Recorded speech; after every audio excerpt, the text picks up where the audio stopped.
Because we have a large camp where we are often treating, right now we have 96 campers as well as 16 CITs and another 20 or 30 staff members with diabetes. We will often make up doses of low dose glucagon in the range of 5 or 10 units on an insulin syringe, and then we can store that for up to 24 hours. So we will draw those up and keep those refrigerated and then have them available if somebody comes in and needs to have low dose glucagon, because we have a large enough camp that we feel that that it's cost effective and appropriate to have those ready to give on a regular basis. Another question that has come in that I wanted to address, I think, let's see, was about nausea and vomiting. Again, in our experience, we have not had any description of nausea or vomiting when using the lower dose of glucagon. Even when we've actually repeated it a second time at the low dose, we've not had the same type of side effects that are typically described with a full rescue dose of glucagon in the range of either zero point 0.5 or 1 milligram for the younger or larger doses. So a question came in that asked, at what ages do we use the 5 or 10 unit doses? So typically below the age of 10 years, we usually start with a 5 unit or 50 microgram dose. And above the age of 10 years, we typically start with a 10 unit or 100 microgram dose of glucagon. With some of the larger, older kids, we may start with a higher dose, as high as 20 units or 200 micrograms, but that's the largest single dose that we will typically administer as a single low dose of glucagon. I think possibly that, let's see, the question was about introducing low dose glucagon in the camp setting, and that's actually an excellent question, because that was one of the largest challenges that we had. We started this several years ago, and the biggest issue was not with the parents, but was with the staff at the camp.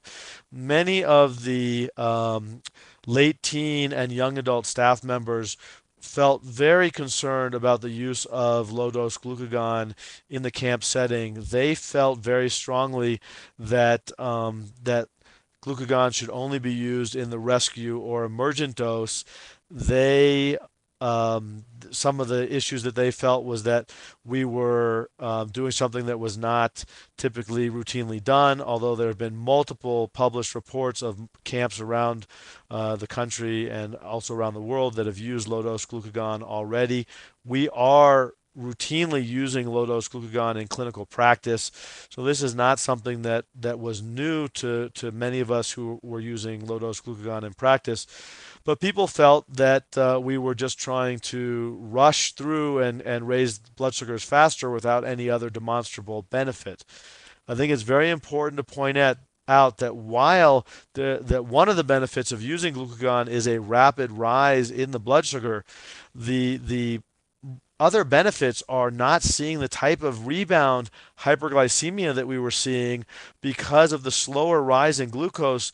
Children were often getting multiple doses of juice or glucose tablets, such that they would come up ultimately after maybe 30 or 40 minutes and have a blood sugar above 70, but they would continue to rise and often have subsequent rebound hyperglycemia well into the 200s or even higher.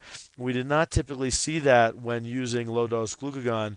We had a more rapid response and a lower threshold at the peak, and subsequently less significant hyperglycemia at the subsequent follow-up test. Now, I think that I may be getting through all the questions that have come in so far. So I just want to pause for a moment and ask the group that is out there if there are any additional questions that you may have that you have not yet entered in your dialog box. If you want to go ahead and enter some of those now, then I can try to respond to those while you're all here. And I want to thank you guys for joining us at whatever time zone that you are in.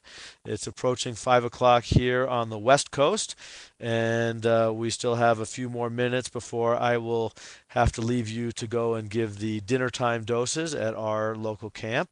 But hopefully we can get some additional questions if you have them addressed before we sign off. Um, Questions about using low-dose glucagon in outside settings, such as on hikes. We actually have had that experience, so I'm glad that you raised that question. With our oldest set of campers, which was the group where we initiated this type of therapy, we actually take a long single-day hike to the tallest peak in Southern California, actually Mount San Gorgonio. The camp, we started at an elevation of about 6,800 feet, and we hiked to an elevation of 12,499 feet. So it's about 11 hours of hiking, and we actually have had some low blood sugars on the hikes where we've used low dose glucagon, and that has been particularly helpful because it has allowed us to continue the activity. And oftentimes in the past, we'd had to wait for prolonged periods of time to raise the blood sugar. And even in those settings, we have not seen significant hyperglycemia or side effects such as nausea or vomiting. So we've actually been able to keep moving as a group more quickly by using the low dose glucagon in that setting. Again, typically trying to use it in settings where the blood sugars are more severely low, in the range of 50 milligrams per deciliter or lower. Let's see. Another question just came in that asked about how long does the rise in blood glucose last? Should we be checking them more frequently afterwards? And that is true, that oftentimes one of the issues about using low dose glucagon in this setting is that you do have a more rapid fall in your blood sugar. It's a short duration of action, certainly shorter than the duration of action of insulin. We will often follow up, particularly in the evening time, as I mentioned earlier, with another 15 grams of carbohydrate along with a protein, so peanut butter crackers or cheese and crackers or milk, to try to address the potential later effects of dropping from the glucagon. Although we typically see a very rapid rise, again, it depends on the timing of where they are in their insulin dose. I do think it is worthwhile to come back and check them again to see if they're dropping more quickly than you would anticipate.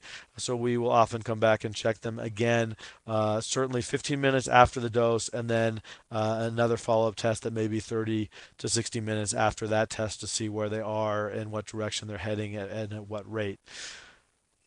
Let me just take a breath here to see what other questions have come in.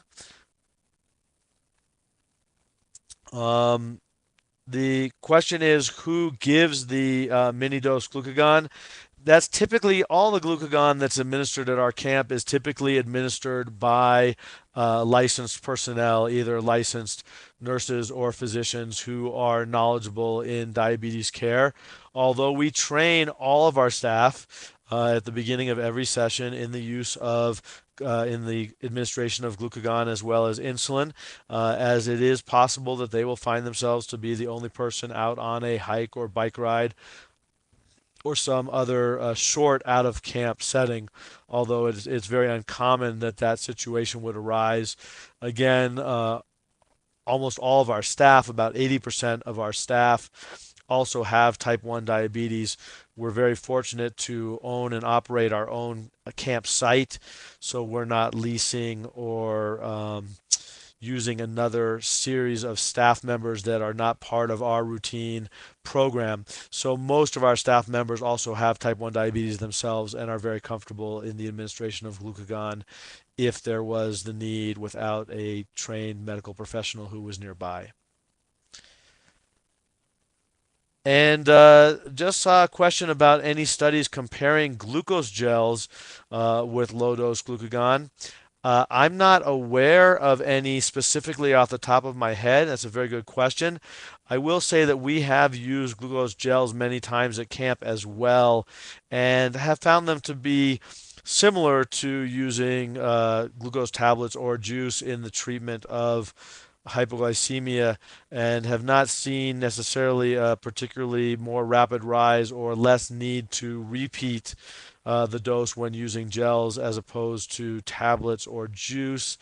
I think that off the top of my head, I would still expect that the response to glucagon would be faster than the response to the glucose gels.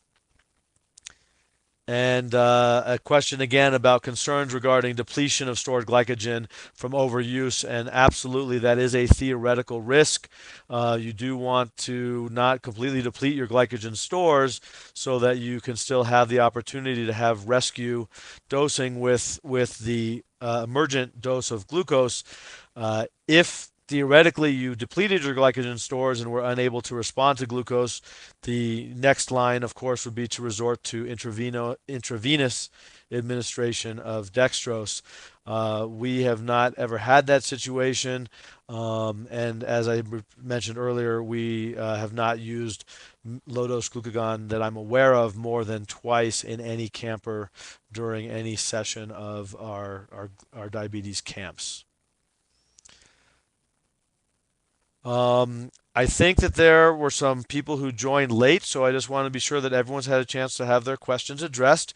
We're coming to the end of our session, but we think we have time for just a couple more questions if there are any. So I'll just pause here for a second to see if there's any last questions that are going to be put forward. And again, I want to thank everyone for joining us. This is hopefully the beginning of several more opportunities for the Diabetes Education and Camping Association to host these types of webinars addressing topics that are of interest to people in the medical field in the diabetes camp setting. And also, while they may be typing the last couple of questions, I will also mention that we also have an annual conference trying to address questions of medical staff in the diabetes camp world. And this year, our conference will be held in Philadelphia, not Philadelphia, I apologize, that's next year's ADA meetings. It will be outside of Indianapolis in October. So let's see. There's some typing happening, so I'm going to wait and see if there's an actual question.